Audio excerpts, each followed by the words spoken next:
Hello, everyone, and welcome back to another episode. Review guys? No. Yeah, definitely review guys. No. Okay. The College Shots Cast under review.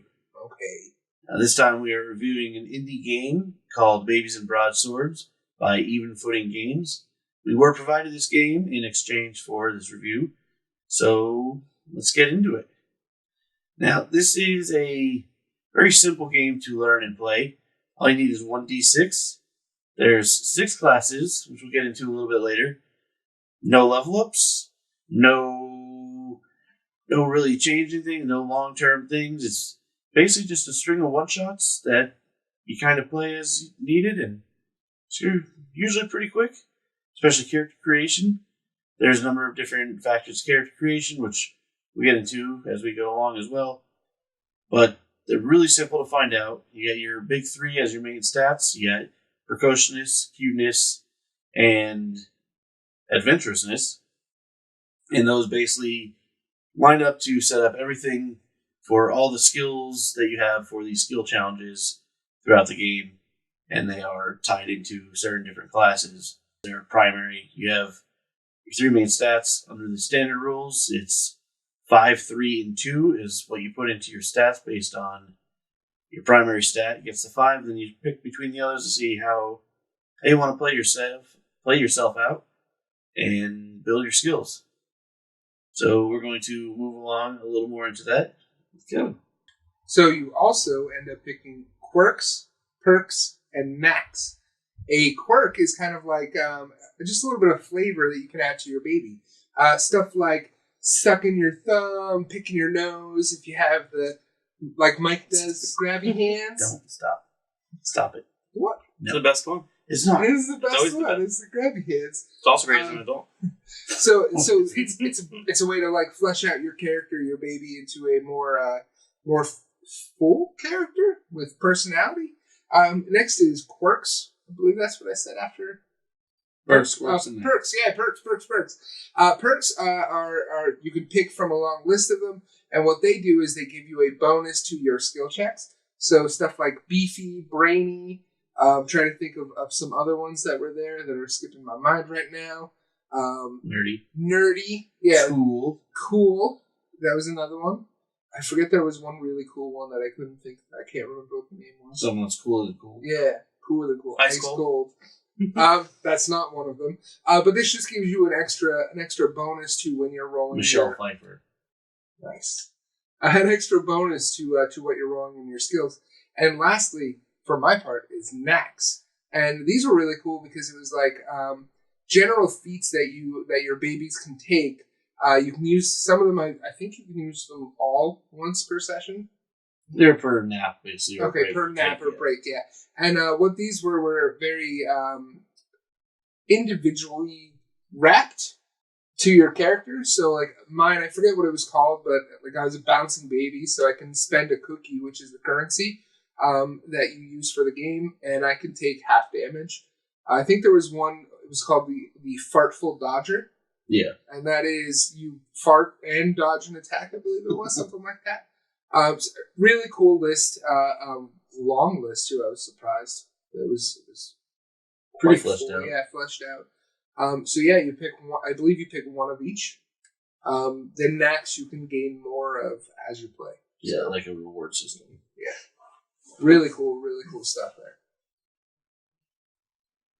And then for the classes, they're separated by basically based off of stats.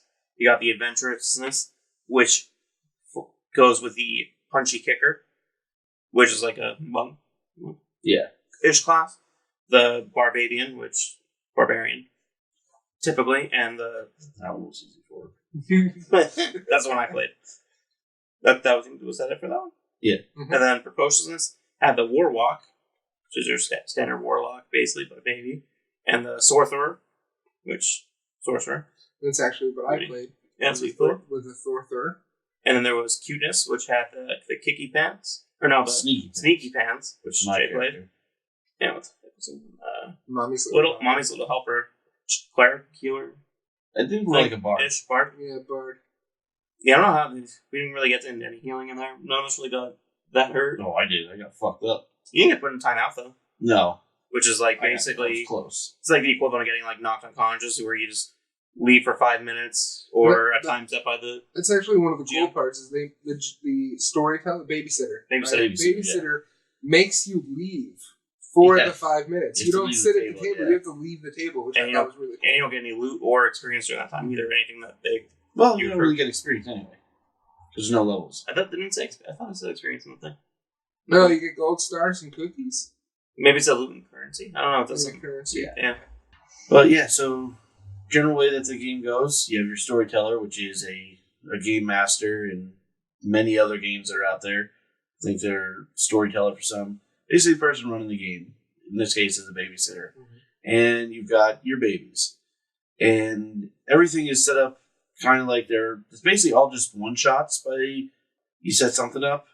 You go on a Rugrats-esque baby mission to do something. And the babysitter will determine like what the rewards and such are. And there's different challenges like the nurses at the orphanage that you're at, or the janitor, or a locked door, or a dirty diaper, or some sort of creature that you have to fight, or something along those lines.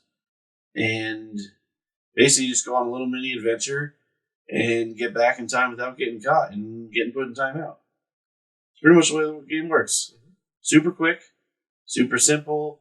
Yeah, with character creation and a game, it'd probably take, like an hour and a half, 2 hours maybe? Yeah, character creation, 10 minutes. We were talked through it. We didn't know really anything about it. It took maybe 20 minutes for the first time doing it, but once you know what you're doing and you have someone walking through each person one by one, if you're building it yourself, 5 to 10 minutes, your character's done. And you just keep using the same one. That's it. There's no leveling up or anything. You just keep playing with the same character. You get new loot and stuff, and just go from there. Which I actually liked. I thought that was the coolest part. Is rules weren't really a factor. The babysitter was just like, "Oh, I think this makes sense to be a cool check. I'm gonna have you make a cool check," and he just had us make a cool check.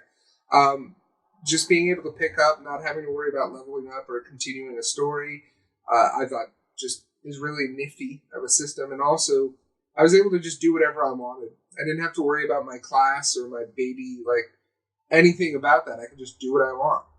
As long as I rolled well, I was able to do it. So I think that freedom of choice was really cool.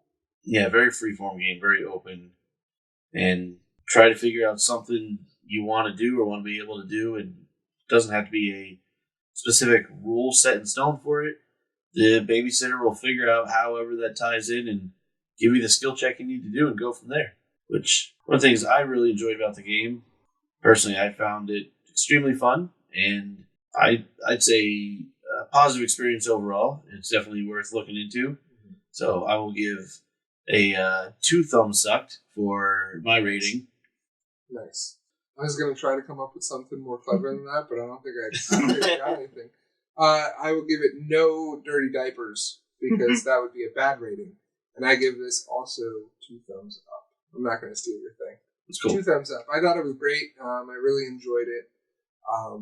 I feel like it's easier to roleplay when you don't have like a lot of restrictions with rules, when you can just go and do your thing and like make your character, and you don't have to worry about like, oh, your class can't do that, or oh, your skill isn't good enough to be able to pull that off. I was able to just say whatever I wanted, and I was able to do it still. I just might not be good at it, so I like that. Mike? Yeah, I enjoyed it too. It was definitely fun. It's a lot more lighthearted than a lot of the other stuff you're probably used to playing, and a heck of a lot quicker. So if you ever only have like a 2-3 hour window maybe where you can't really sit down and have a full RPG session with some of the longer games, that definitely scratches that itch. All right. So positive all around from us. And another positive for you guys, check out, should be out a couple days after this is here, we actually played a game session with another Jason, who's with Even Footing Games, and we're going to be putting our play session up for you guys to give a listen to and get a feel for the game. So, until then, we'll see you next time. I'm Jason. I'm Kevin. Mike. Peace. Later.